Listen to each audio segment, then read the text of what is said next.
Bienvenidos a la sesión de hoy miércoles 27 de noviembre, y vamos a hablar hoy de una mesa de un tema que está bastante en tendencia, que es el tema del medio ambiente y el medio ambiente relacionado con la hemodiálisis. Bueno, el título de la mesa, ya sabéis, avanzando hacia una hemodiálisis sostenible, acciones, impacto y responsabilidades. Esta mesa la hicimos en el Congreso de SEDEN, lo hizo el Congreso de Enfermería de SEDEN y fueron los mismos ponentes que la van a hacer hoy. Y para no demorar mucho, vamos a empezar con la primera de ellas, que es Julia Udige, que es nuestra investigadora que se ha unido con nosotros hace poco más de un año. Julia es doctora en biología, con especialidad en biología evolutiva y biodiversidad. Es también experta en todo tipo de temas de estadística, de publicaciones, investigación, y bueno, también le gusta mucho este campo. Y además también vamos a explicar el estudio que hemos hecho en la Fundación Renal, el estudio que hemos hecho de todos gracias también a la norma 14.001 que tenemos de medio ambiente, todos los datos que se han sacado y bueno, os lo van a contar ellos. Yo no soy el protagonista. Julia, cuando quieras te conectas y inicias tu presentación. Gracias, David. ¿Se me oye bien? Sí, Vale, estupendo. Pues voy a compartir pantalla. A ver. ¿Se ve, verdad? sí. Vale, perfecto. Pues nada, muchas gracias por la presentación y bueno, sobre todo muchas gracias a la Fundación por darme voz para hablar sobre este estudio que hemos realizado, que es el fruto del trabajo de muchas personas que forman parte de la Fundación Renal. Y yo quería empezar contando un hecho científico anecdótico. Aquí tenemos la mariposa del abedul, Viston betularia, que es una mariposa que cuenta con dos coloraciones, como veis en la imagen, pues una coloración que es moteada blanca y otra más oscura.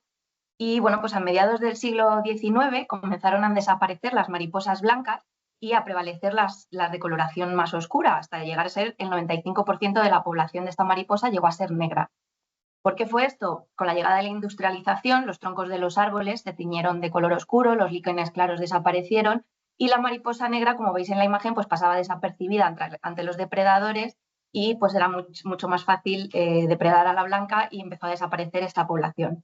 Esto, como decía, que es una anécdota científica que se utiliza pues para hablar de genética de poblaciones, etcétera, en ciencias biológicas, sirve para entender un poco el impacto que tenemos los seres humanos en la naturaleza.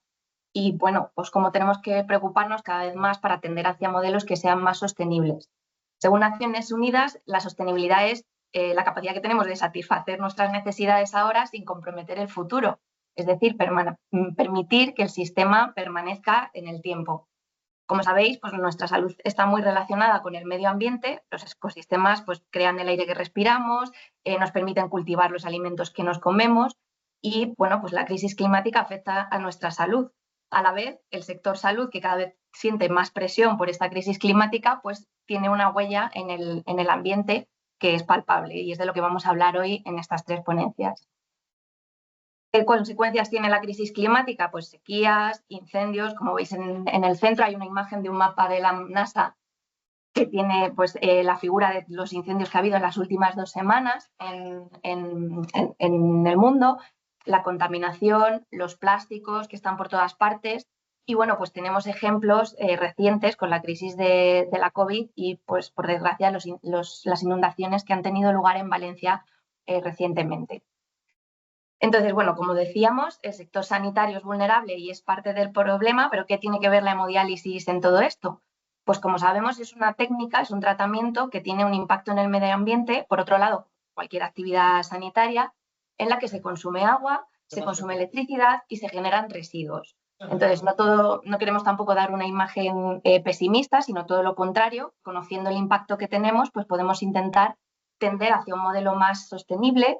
Y bueno, parte del compromiso que tiene la Fundación Renal con este modelo más sostenible es este artículo que tenéis ahí a la izquierda, que podéis ver, que hemos publicado con otros grupos de investigación de España, en el que pues, se proponen una ruta hacia esos modelos más sostenibles. Pero vamos a hablar de las cifras un poco, porque a veces hay que dimensionar un poco cuál es la magnitud del problema. En cuanto al consumo del agua, que es un recurso natural muy necesario, una sesión de hemodiálisis consume alrededor de unos 476 litros de agua. Si extrapolamos esta cifra a la de toda la población en hemodiálisis de España en un año, tenemos que se consumen unos 2 millones de metros cúbicos. ¿Pero cuánto es esto? Porque cuesta saber o dimensionar en nuestras cabezas cuántos son 2 millones de metros cúbicos de agua.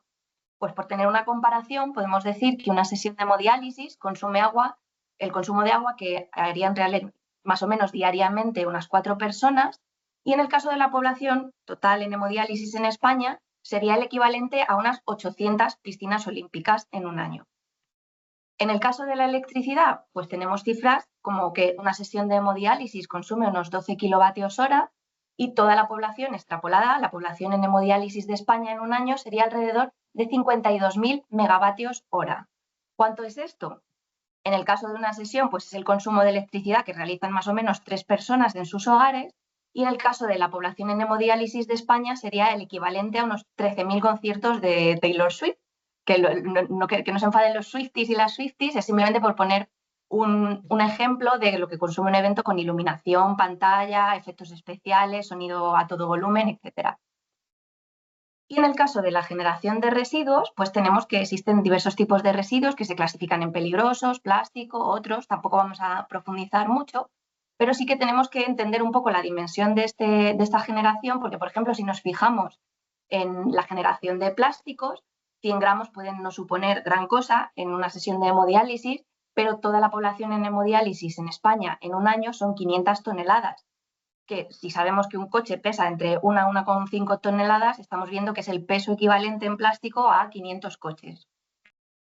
Entonces, una vez que tenemos estas cifras, tenemos que entender que dializar, va a haber que dializar, porque como bien sabemos, pues la enfermedad renal además es bastante prevalente y la previsión en unos años es que lo sea aún más, con lo cual lo que tenemos que hacer en primer lugar es medir cuánto consumimos en recursos como agua y energía y cuántos residuos generamos para conocer cuál es nuestro impacto. O sea, la primera vía hacia la sostenibilidad es la medición de lo que se llaman los indicadores clave de desempeño, que son estos 3 y que van unidos también a la huella de carbono, que, bueno, ya veréis que es mucho más compleja y es lo que os va a contar en la segunda ponencia Rodrigo, porque tiene mucha más profundidad. En cambio, estos otros indicadores, el consumo de agua, energía y residuos, pues son aplicables en todos los centros y es más sencillo de realizar un estudio. Para entender un poco cómo hemos realizado estas acciones en la Fundación Renal, pues vamos a presentar los resultados de un estudio que hemos realizado a lo largo de 5 años, de 2019 a 2023, en 20 centros de hemodiálisis de 4 comunidades autónomas diferentes. Se trata también de un estudio con otros grupos que hemos realizado junto a otros grupos de investigación. Bueno, el objetivo era conocer cuáles son los factores que intervienen en la generación de residuos, el consumo de agua, la electricidad, es decir, que influyen en nuestro impacto ambiental. Factores que se han estudiado han sido, por ejemplo, el tamaño del centro, los días de apertura, el tipo de planta de agua, la estacionalidad, es decir, dónde está situado geográficamente el centro. Y al margen de estudiar qué factores influyen, pues también hemos realizado una serie de acciones o cambios para ver y conocer el impacto en el medio ambiente y pues caminar hacia esa vía de la sostenibilidad. Antes de hablar de cifras, tenemos que entender que para relacionar unos centros con otros, para compararlos, tenemos que dimensionar siempre por el número de hemodiálisis que realiza cada centro. Porque si hablamos solamente de cifras absolutas, como sabemos, pues cada centro tiene una serie de características, dónde está situado, qué tamaño tiene, etcétera, que van a influir en ese impacto. Entonces tenemos que dimensionar siempre por el número de hemodiálisis que se realizan, es decir, cuánto se consume de agua, de electricidad y cuántos residuos se generan por cada sesión. Aquí tenemos las medias y las valoraciones que nos han salido del consumo de agua y electricidad en nuestros centros y como vemos, pues la media es la que os proponía antes en las cifras de electricidad y agua, pero hay mucha variabilidad entre centros, que es precisamente, como decía, la consecuencia de esos factores que influyen en el consumo. Entonces, en cuanto al tamaño del centro, que es uno de los factores que más influyen en el consumo de agua y energía, hemos considerado los centros de gran tamaño aquellos que realizan más de 10.000 sesiones al año y los de pequeño, que son los que veis ahí en verde, los que realizan menos de 10.000 sesiones al año. Si vemos proporcionalmente en cifras absolutas, es decir, esto no es el porcentaje por sesión, sino el porcentaje absoluto, vemos que obviamente los centros que son más grandes consumen más que los centros que son más pequeños, tanto en el caso del agua como en el caso de la energía. Si lo dimensionamos por lo que consume una sesión, encontramos que los centros grandes son más eficientes y proporcionalmente consumen menos agua y menos energía que los centros que son más pequeños. Es decir, que van a tener recursos que están encendidos continuamente, en el caso de la climatización, los ordenadores, etcétera, y proporcionalmente por sesión el gasto va a ser menor, igual que la planta de aguas que tiene que estar en funcionamiento, y en el caso de los centros grandes, pues se va utilizando continuamente y entonces es mucho más eficiente por esto. Lo mismo sucede con los días que abre un centro. Proporcionalmente, los días que abren los centros, hay centros que abren 3 días a la semana y centros que tienen apertura diaria, y obviamente los que abren más días pues son proporcionalmente consumen más recursos. En cambio, a la hora de dimensionar por sesiones, resultan ser más eficientes aquellos que abren todos los días porque utilizan mucho mejor los recursos y son bastante más eficientes en el consumo de agua y de energía. Otro factor que influye en el consumo es el tipo de planta de agua. Aquí tenemos, en el estudio hemos realizado una evaluación de 3 plantas diferentes, de 3 casas comerciales diferentes, y hemos visto pues, el agua y la energía que consume cada una de ellas y hemos visto la eficiencia de cada una de ellas. Aquí podemos ver cuál es la importancia que tiene la medición de los indicadores, puesto que si tuviéramos que montar un centro de hemodiálisis de cero y tuviéramos que elegir una planta de agua, teniendo estos resultados, pues obviamente, ¿cuál elegiríamos? Aquella que consume tanto menos agua como menos energía. Y luego uno de los factores también más influyentes en el consumo de agua y energía es la estacionalidad, es decir, dónde están ubicados los centros. En el estudio hemos incluido, vemos en estas gráficas, centros que están ubicados en Madrid y un centro que está ubicado en Barcelona. Y bueno, podemos ver en el caso de los centros que están en Madrid, estas franjas que vemos de color azul clarito representan el invierno y las que vemos de color beige son las que representan el verano. Y bueno, pues en el caso de los centros de Madrid, que son los que están arriba, vemos que tienen un consumo bastante estable, alrededor de 10 kilovatios hora por sesión. Y bueno, pues tienen ciertos picos, es decir, hay unas crestas en la gráfica, tanto en invierno como en verano. En el caso de Barcelona, pues hay bastante estabilidad todo el año y vemos esas crestas bastante pronunciadas en el verano. Porque esto es consecuencia de que Madrid está situado en un clima mucho más continental, que tiene pues, inviernos más duros, veranos más duros también, y por supuesto se tira más de los recursos eléctricos y la climatización. Y en el caso de Barcelona, pues tenemos un clima que es bastante templado, con veranos muy calurosos y secos, y por supuesto, pues probablemente tiendan más a encender la climatización en verano. Entonces, con este tema de la climatización pasamos ya a las acciones que se pueden llevar a cabo. La primera de las acciones que estudiamos en este trabajo fue a realizar cambios en la climatización y en el aislamiento de los edificios. Aquí tenemos el ejemplo de 3 centros que se incluyeron en el estudio que estaban situados en Castilla y León. Como vemos, los que están en color verde tenían un consumo bastante estable, pues también con crestas durante el invierno de consumo un poco más elevado. Y tenemos este centro en color rojo que durante los primeros 3 años del estudio pues mostraba picos bastante más altos que el resto de centros. Que se realizó en 2021, se decidió realizar mejoras en la climatización y el aislamiento del centro, y entonces gracias a estas mejoras, a partir de 2021 se redujo el consumo de energía en un 34%, hasta el punto de que este centro se sitúa ahora en las variaciones de consumo que tienen el resto de centros de Castilla y León.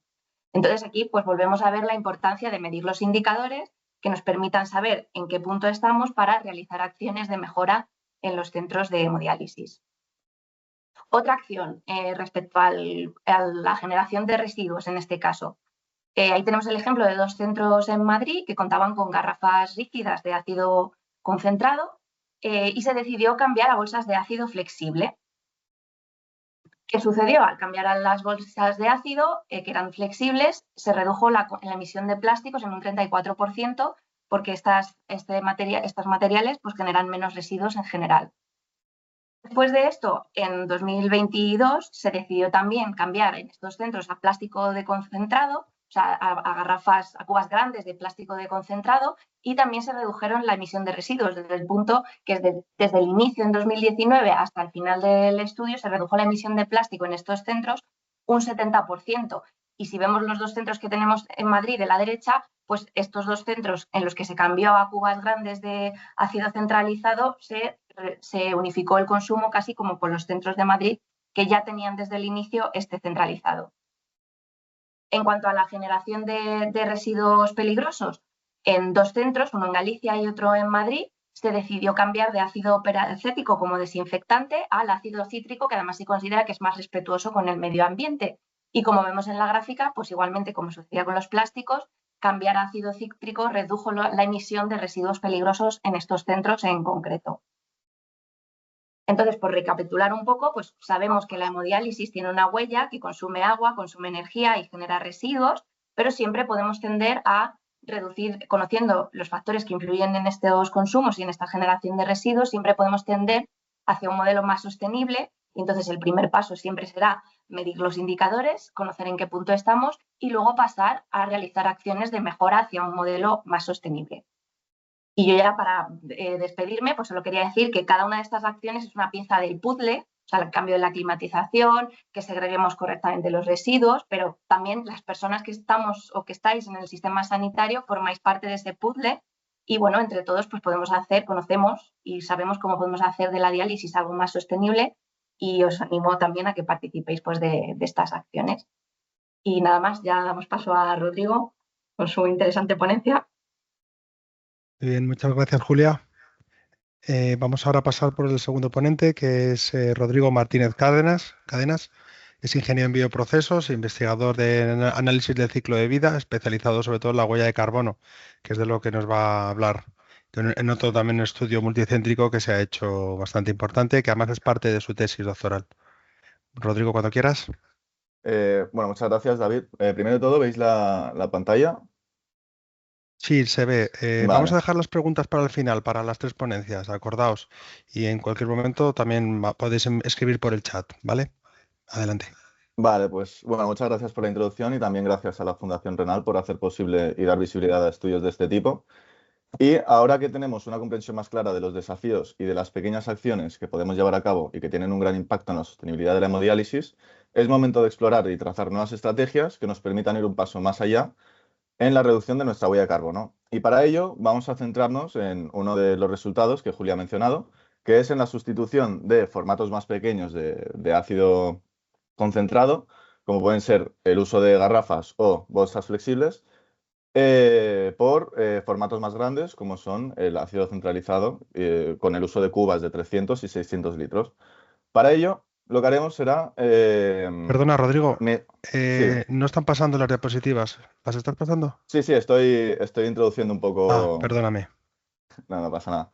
Para ello, lo que vamos a hacer es medir y comparar la huella de carbono por tratamiento de cada formato. Pero primero vamos a explicar, vamos a empezar hablando de la huella de carbono, ya que es un concepto que está muy de moda últimamente. Y de hecho, los que viváis en Madrid o hayáis tenido la oportunidad de viajar a Madrid y hayáis viajado en metro, quizás hayáis fijado que hay una campaña publicitaria que habla sobre Jimmy. ¿Y qué dice esta campaña publicitaria de Jimmy? Veamos. De media, generamos 7,5 toneladas de CO2 al año. Jimmy genera 17 porque es muy competitivo. Jimmy tiene curiosidad por saber cuánto contamina, spoiler mucho. Y la última y mi favorita, soy consciente de cuánto contamino y a partir de ahora voy a cambiar radicalmente mis hábitos de consumo, dijo Jimmy nunca. Y esta es mi favorita porque refleja lo que la mayoría de la gente piensa. No de aquí, obviamente. De aquí estoy seguro que estamos todos muy concienciados con la sostenibilidad, pero sí que hay gente que no lo está tanto. Y es comprensible, ya que hablar de sostenibilidad es hablar en términos relativos. De ahí que se necesite algo más concreto. Y es de donde nazca la huella de carbono. La huella de carbono nace como una medida de cuantificar y generar un indicador del impacto que tiene cada una de las actividades o procesos que llevamos a cabo en nuestro día a día. Esta se define como el conjunto de emisiones de gases de efecto invernadero, como pueden ser el metano, el óxido de nitrógeno, efectivamente el CO2, y que se expresan en términos de equivalentes de CO2 y que además sirven como una herramienta para gestionar y conocer qué acciones están contribuyendo a incrementar nuestra huella de carbono. La unidad de medida que tiene es el kilogramo. ¿Qué es lo que se mide en esta huella de carbono? Pues lo que se hace es un análisis del ciclo de vida. En este análisis del ciclo de vida se estudia cada una de las etapas que forman parte de la vida de un producto, empezando por la extracción de las materias primas, el procesado de los materiales, la fabricación de nuestro producto, el transporte a la distribución hacia dónde se consume, el uso que se le da a este producto y, por último, el final de su vida, la gestión de estos residuos. En este caso, se ha llevado a cabo un análisis del ciclo de vida que ha tenido en cuenta 15 centros de la Fundación Renal, 2 fábricas, ya que se han estudiado 2 2 casas comerciales, 2 centros logísticos y, en este caso, la gestión de los residuos se ha asumido que se ha llevado a cabo mediante incineración. Se han estudiado 4 formatos divididos en 2 grupos. El primero, un grupo de formatos pequeños, que incluye garrafas de 3,9 litros y bolsas flexibles de 4,2 litros. Y otro grupo más grande, formado por cubas de 600 y de 300 litros. En este caso, los procesos involucrados en nuestro análisis del ciclo de vida partirían de la fábrica, donde se tiene en cuenta el mercado del plástico, es decir, la compra de este plástico, que tiene en cuenta el transporte hasta la fábrica, y además el proceso por el cual se le da forma a este plástico en forma de contenedor de los distintos formatos. Además, también se tiene en cuenta el mercado de los distintos ingredientes que componen el ácido, y una vez tenemos nuestro producto, nuestros formatos, estos son enviados a los centros logísticos, desde donde posteriormente serán distribuidos a medida que se vayan demandando a los centros de diálisis, que tienen cada uno un patrón de uso de los distintos formatos diferente, encontrando 9 centros que utilizan garrafas de 3,9 litros, 7 centros que utilizan bolsas flexibles de 4,2 litros, 4 centros que utilizan cubas de 600 litros y 3 centros que utilizan cubas de 300 litros. Por último, la gestión de los residuos, una vez se ha utilizado el producto, es mediante incineración. Por lo tanto, también se tiene en cuenta el transporte hasta estas ubicaciones. Una vez sabemos lo que es la huella de carbono y las distintas etapas que hemos tenido en cuenta para medir esta huella de carbono, los resultados que hemos tenido, la huella de carbono por tratamiento que hemos obtenido, podemos ver que a la izquierda tenemos los formatos grandes, donde encontramos que no hay diferencia significativa entre ellos, entre la cuba de 600 litros en rojo y la cuba de 300 litros en azul. Mientras que si nos fijamos en el formato pequeño, sí que vemos diferencia significativa entre el uso de garrafas de 3,9 litros en rojo y bolsas flexibles de 4,2 litros en azul, siendo las garrafas de 3,9 litros menos sostenibles. Y si comparamos los dos grupos, el formato pequeño y el formato grande, vemos que el formato más sostenible, que genera una menor huella de carbono por tratamiento, son el uso de ácido centralizado, ya que esto se debe a que hacen un uso de los recursos y una generación de menos residuos, por lo tanto, el impacto es mucho menor. La siguiente pregunta que nos hacemos es cómo de las distintas etapas que hemos visto, cómo contribuyen a este impacto en la huella de carbono. Y para ello llevamos a cabo un análisis de contribución. En este caso, lo que tenemos es en azul la producción de los distintos formatos y la eliminación de los residuos, en rojo el transporte de la fábrica al centro logístico, en amarillo el transporte del centro logístico al centro de diálisis y en verde, y casi insignificante con respecto al resto de etapas, el transporte del centro de diálisis a la incineradora. Y lo que podemos ver es que en todos los grupos la etapa que más contribuye a esa huella de carbono por tratamiento es el uso de recursos y la producción de los distintos formatos y la eliminación de estos residuos. También lo que recalcamos es que la garrafa de 3,9 litros es la que mayor impacto tiene, seguida de la bolsa de 4,2 litros y las cubas que en este caso han sido agrupadas dentro del mismo bloque. La siguiente pregunta que nos nace es ¿por qué dentro del formato pequeño, por qué entre la garrafa de 3,9 litros y las bolsas de 4,2 litros hay esta diferencia en la huella de carbono? Y para ello lo que vamos a analizar más en profundidad es esta etapa azul, esta fase azul, donde tenemos la producción de los distintos formatos y la eliminación de los residuos. Y lo que encontramos es que el ingrediente de los casos efectivamente no es lo que da lugar a esa diferencia en la huella de carbono, ya que ambos formatos utilizan prácticamente el mismo ácido en las mismas concentraciones. Donde sí que encontramos mayor diferencia es en aquellos procesos donde está involucrado el uso de plástico, como es la gestión de los residuos peligrosos, es decir, la incineración, el uso del plástico, que tiene en cuenta pues, el mercado y la cantidad de plástico que se utiliza, y la fabricación de los contenedores, es decir, el proceso por el cual se le da forma a ese plástico. Por lo tanto, donde vemos que hay esa diferencia en el impacto en la huella de carbono es debido a que las garrafas de 3,9 litros utilizan una mayor cantidad de plástico. Entonces, durante los años 2022 y 2023 se realizaron alrededor de 330.000 hemodiálisis de media anual. La pregunta que nos hacemos es, ¿qué pasaría si solo utilizáramos garrafas de 3,9 litros?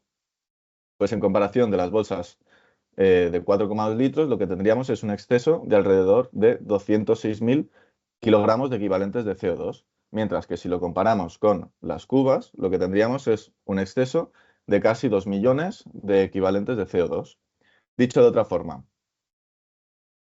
¿cuántas veces tiene que viajar una persona de Londres a Nueva York para llegar a obtener esta huella de carbono? Pues en comparación con las bolsas de 4,2 litros tendría que viajar 346 veces de Londres a Nueva York, mientras que si lo comparamos con las cubas, tendría que volar 4.643 veces de Londres a Nueva York.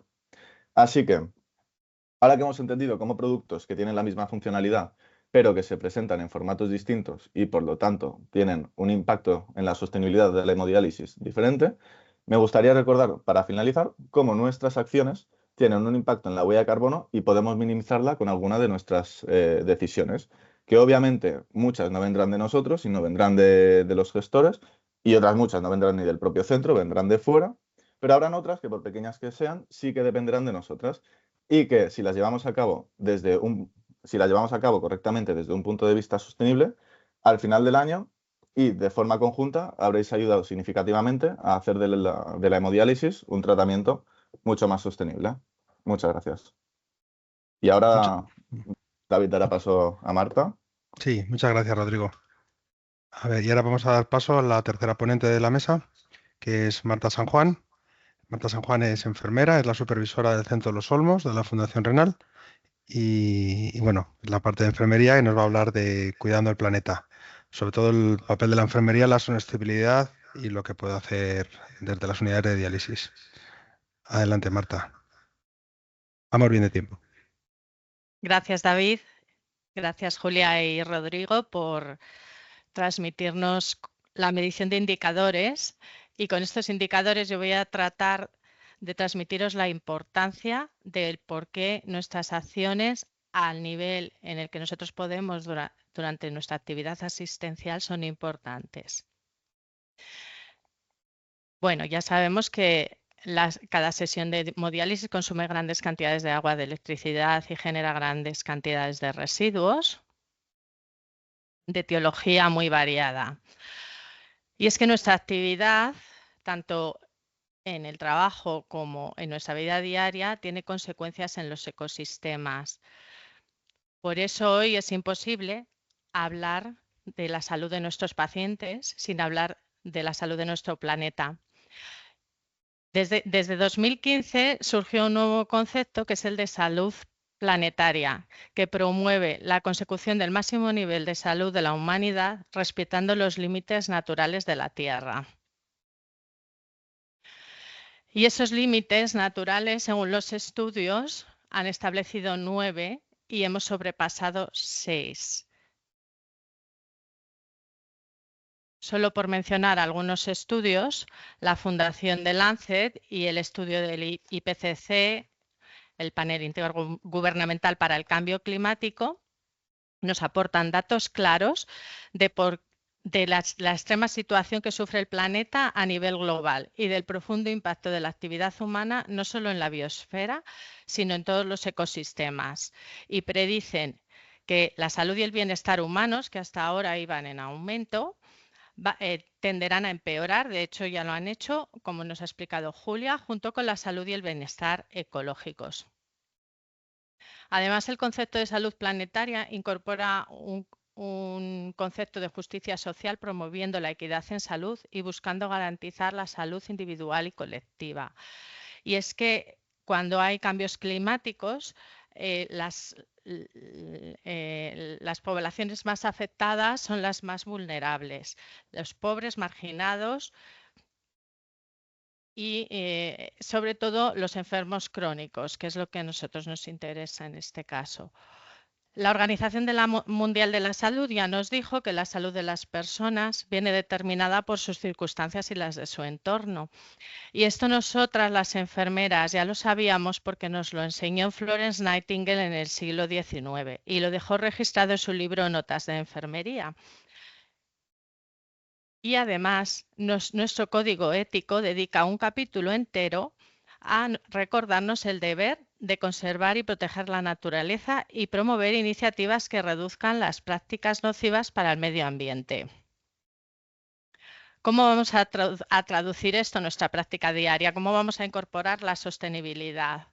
Pues bien, siempre teniendo en cuenta los principios de la calidad, respetando la seguridad, la equidad, la eficacia y la efectividad en la atención. Una atención respetuosa con el medio ambiente va a respetar siempre todas estas cosas, trabajándolas de la misma manera y teniendo como base estos principios, optimizar los recursos y los residuos va a requerir una transformación dirigida a reducir la actividad y a reducir el impacto que tienen las actividades sanitarias. Siguiendo estas dos líneas estratégicas, ¿cómo vamos a reducir la actividad? Pues bien, teniendo en cuenta, uno, la prevención, siempre fundamental para evitar el ingreso de los pacientes en el hospital y para eso tenemos pruebas de detección precoz, la promoción de la salud, de hábitos saludables, fomentar el autocuidado en las consultas de enfermería. En el caso de la nefrología tenemos las consultas cerca. La eficiencia. ¿Cómo vamos a mejorar esto, enfermeras?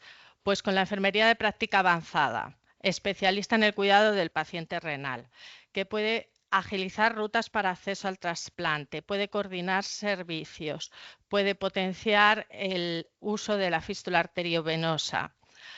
La enfermería de gestión de casos, que coordina los diferentes servicios y especialidades, evitando duplicidad de pruebas, de analíticas, visitas al hospital y previniendo complicaciones. Siguiendo las guías de práctica clínica, que nos dan pistas sobre cómo eliminar prácticas de bajo valor. Y considerando las alternativas bajas en carbono.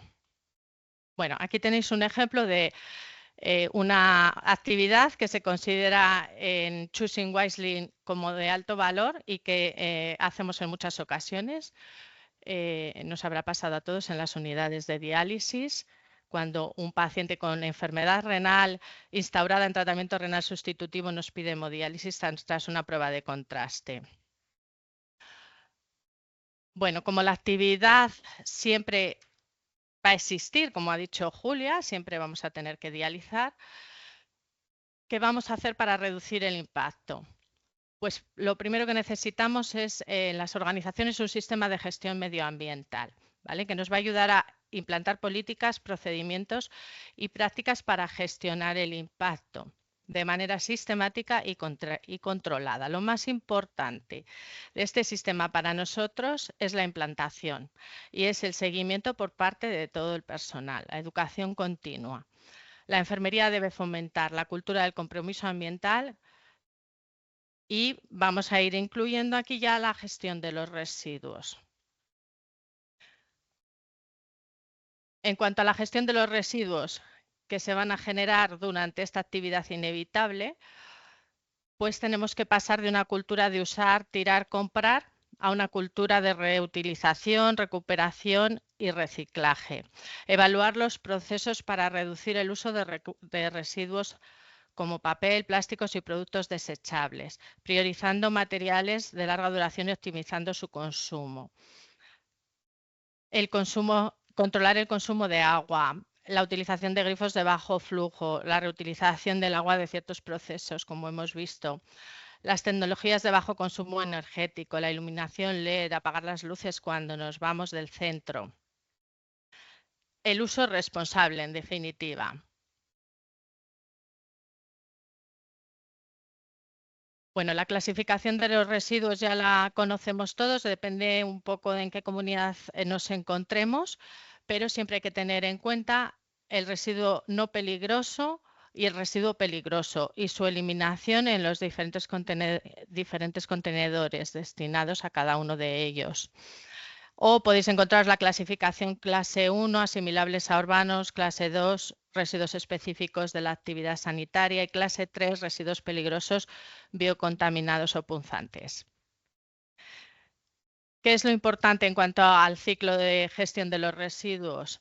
Pues nuestra parte va a estar en la primera fase, segregación, y lo que llamamos el primer proceso de reciclado, porque eliminar correctamente desde el centro en cada contenedor los residuos va a facilitar también cómo se hace el reciclado o eliminación en la última fase en la planta de tratamiento. Va a ser importante la identificación y el etiquetado. A veces es necesario supervisar la correcta recogida y el transporte. El personal debe realizar esta correcta segregación para mantener la eficiencia de esta cadena. El uso de los contenedores que ya conocemos todos.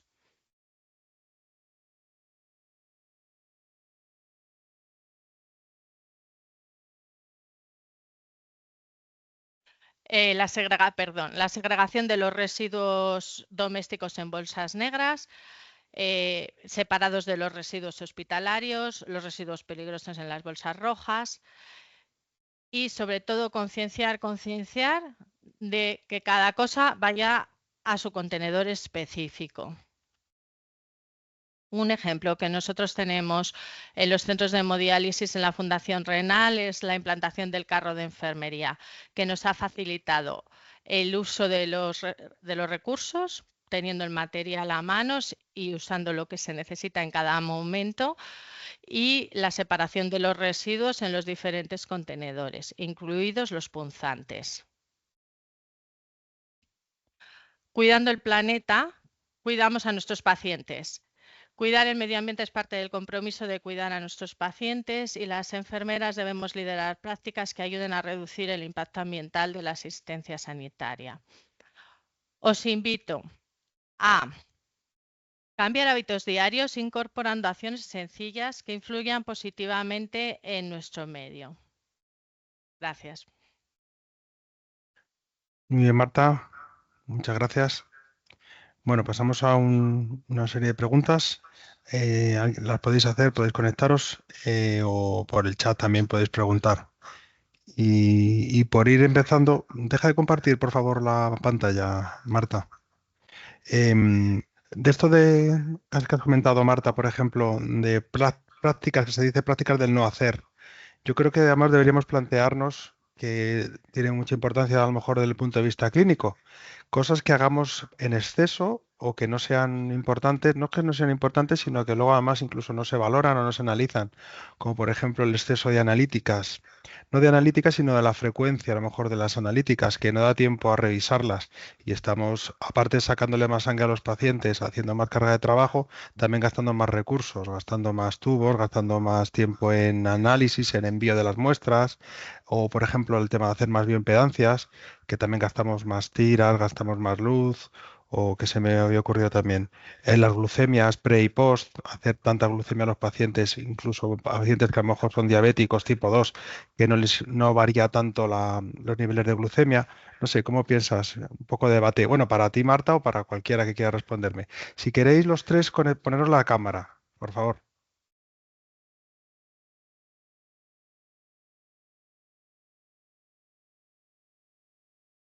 ¿Y Marta? ¿Cómo ves todas estas cosas? O alguien que quiera participar. Abierto a todo el mundo. Bueno, pues es cierto que a veces tenemos que revisar acciones que hacemos simplemente, bueno, pues por esa necesidad de actuar y que son evitables. O sea, ciertamente cuando hacemos glucemias prediálisis en un paciente que viene en turno de tarde, bueno, o de mañana, recién comido de su casa, desayunado, pues sabemos que la glucemia va a salir alta. Entonces, si hay una indicación de saber la glucemia específica, ok, medirla, pero si no, ¿para qué? Si lo sabemos. Hay otra cosa que hacemos que es medir la glucemia al final de la diálisis, cuando realmente los casos de hipoglucemia al final de la diálisis a veces vamos, en la mayoría de las ocasiones no se producen, siempre y cuando se utilicen líquidos de diálisis con glucosa a los líquidos normal. Entonces, Y por eso yo creo que tenemos que replantearnos todo de las prácticas que hacemos, pues algunas que sean, que no nos aporten información, no nos aporten valor. O sea, creo que eso es importante. Y luego otra pregunta, por ejemplo, bueno, para todos también, quizás para Julia, pero bueno, podéis responder cualquiera. ¿Hasta qué punto es importante tener en diálisis una norma 14001? ¿O qué nos Pues yo, aporta? ¿Qué nos puede aportar? Veo que yo creo que la vendas un poquito, no es que seas comercial de AENOR ni mucho menos, pero ¿en qué puede ser positivo para animar a la gente a que desarrolle ese certificado? hombre, yo creo que es importante porque siempre, gracias a las normativas, pues vamos a hacer lo que hemos estado contando en las ponencias, realizar la medición de indicadores y vamos a reducir el impacto ambiental sujetos a una normativa. Entonces, siempre también tenemos que plantearnos el coste que tiene pues esa normativa o la inversión en tecnologías que sean más eficientes, etcétera, pero yo creo que es necesario porque tenemos que tender a un modelo más sostenible. Entonces, vamos, creo que además siento que hay muchas aplicaciones de la normativa que son fáciles de implementar, habrá otras que sean más complejas, pero yo creo que siempre hay que intentar hacer lo máximo para que se reduzcan los consumos y se pueda medir el impacto que tenemos.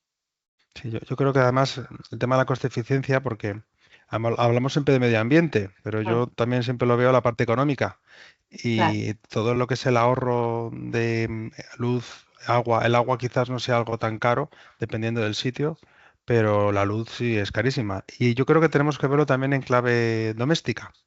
Por ejemplo, en nuestras casas sí somos muy conscientes de lo que nos cuesta la luz, de tener las luces dadas o de gastar en general o de los grifos, todo.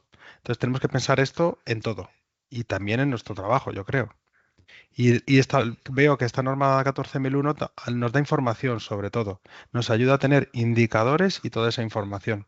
Y eso nos ayuda a, si hay que hacer alguna inversión, que la podamos amortizar gracias al coste que nos ahorramos. Vamos, es como lo veo yo, ¿eh?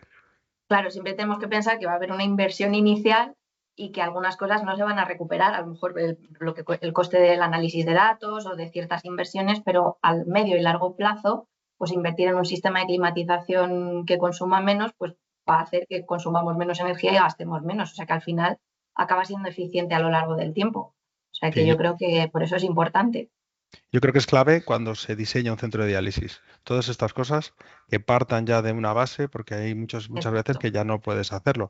Poner un ácido centralizado en determinados sitios seguramente no sea fácil o imposible, porque aunque solo sea por el peso. El otro día en el Ramón y Cajal me comentaban el tema de poner el ácido centralizado como consulta y yo le dije, pero estáis en una séptima planta. Tenemos que tener concentrados de 600 litros, pero a lo mejor hay que poner en la misma sala 4, son 2.400 kilos. Entonces eso no se puede hacer en una planta cualquiera. Pero o lo que es la infraestructura, el diseño de las paredes, los materiales, todo eso, las placas solares, eso hay que hacerlo desde su inicio. Entonces la inversión sobre todo al principio, luego la medida de lo posible. Y una pregunta para Rodrigo. El tema de las garrafas, todas las garrafas de ácido, ¿hasta qué punto se reciclan, se incineran todas? Porque antiguamente en algún centro se reutilizaban, había gente que las compraba. Yo imagino que las Mm. lavaría y las utilizaría para algo, pero no sé si alguien tiene experiencia en este asunto Sí, o Rodrigo, si me puedes contestar. en este caso, al tratarse de un estudio preliminar y al tener que haber recopilado tantos datos de tantas etapas distintas, para la gestión de los residuos, la asunción que se ha hecho es que se incinere. Más adelante, si nos enfocamos a estudiar también esa última etapa, estamos muy seguros de que parte de esas garrafas se reutilizan. Lo que tendríamos que entrar ya en contacto también con los gestores de estos residuos es tiempo a invertir en explorar quién nos puede ofrecer esa información.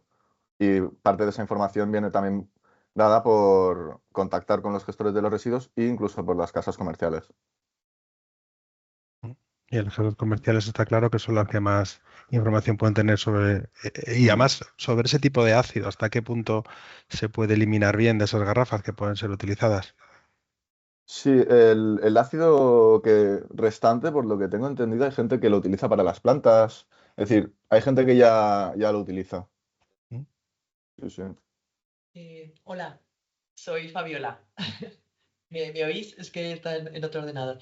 Oye, enhorabuena a los tres por son, aparte de la información que nos habéis dado, son unas presentaciones preciosas.